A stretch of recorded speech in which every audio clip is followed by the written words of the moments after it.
about this love. I know people that I've met who have arranged marriages in the sense that, oh, I have to marry I have to marry people within my own culture. Mm-hmm. And then, like, you know, when you actually like get to know them and talk to them and find out that they're into like black women, it's like, well, but your wife is A, B, C, and D, but your wife is A, B, C, and that. Like, she ain't black. So my only problem with arranged marriages is that being arranged to somebody or being married to somebody that was arranged is like, but you're in a world full of different people, of different cultures, of different women, of different ethnic groups. It's like me and you, like, we chose to fall in love, but if we were arranged, like, I'm not saying it can't work, because I believe it can work. But again, when someone is arranged to marry somebody and they see somebody who's of a different ethnic group, a different culture that they're mesmerized by, what's to keep them from engaging in a relationship with them?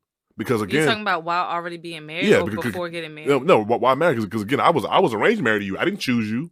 Oh, yeah. You know what I'm saying? So I think that it's kind of like believers living in a world full of temptation and sin, living for God, but they're still choosing to engage in sinful activities because it's there. It's all around me. So I think it can work, but as the Bible says, it's a very narrow and small gate to go through.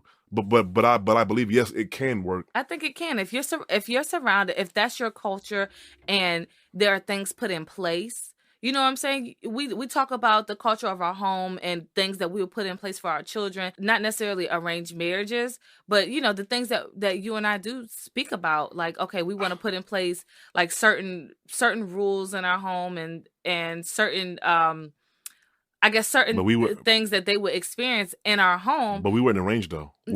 I'm not talking about arranged marriages now. I'm just talking about things being put in place for certain culture, you know, in a certain culture. We talk about the culture of our home, and basically just the things that we said that we're going to put in place in those different cultures. Things are being put in place, you know, so that, I mean, in the same, like you talk about somebody who's walking in faith. It's like, you can't just think that you're going to go out there and walk by faith alone. You know what I'm saying? Yeah. By yourself. And so there are things that are put in place. There are people put in place to, you know, remind you, to sharpen you, because iron sharpens iron. And there's things that are put in place to remind you, to sharpen you. I mean, same with marriage. Like, you don't think that you're going to be married and be around a bunch of single people and think that you're not going to look elsewhere. I'll say this right here. Like, yes, culture and influence is very strong, and the majority of the time, the people that do put their faith and trust in God, He keeps them. But in my honest opinion, culture is not strong enough to keep me from doing something that I want to do, but the Lord is. About this love.